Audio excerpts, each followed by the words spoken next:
First thing you noticed is the ceiling is pretty low.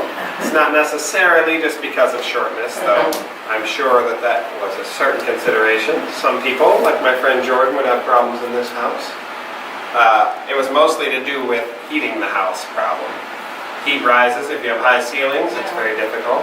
They didn't have central heating, so they got to carry in more wood and chop it up or buy it or whatever they did if they don't have that situation. So welcome to Elizabeth's house. She moved here in 1847, about a year before the convention.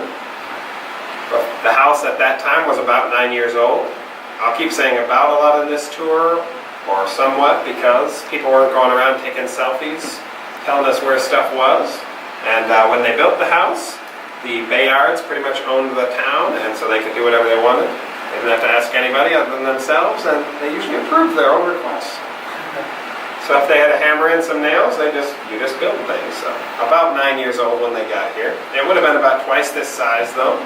There was 2 wings that are now missing. There was another wing going out here to the east that probably had the kitchen and stuff in it. And this would have been the dining room, we believe. Elizabeth, besides her different views on women's rights and slavery and stuff, she also had very different views on how to keep your house. So, for example, she would not have had carpet in here.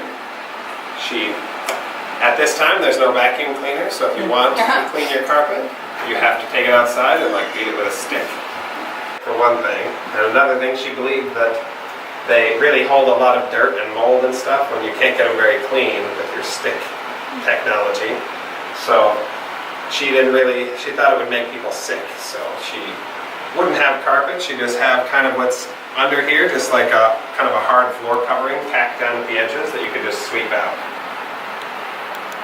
Similarly, a lot of people at the time would have had their windows shuttered all the time, kind of, and big heavy drapes blocking out the sunlight.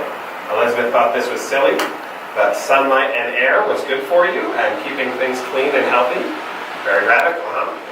Right now, it sounds like, of course, that's what she thought, but at the time, it was very different than what most people were doing.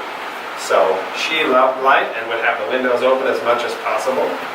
This governor who would visit said that whenever her husband went out of town, she'd knock another hole in the wall, put another window or door somewhere. Yeah, so pretty funny lady.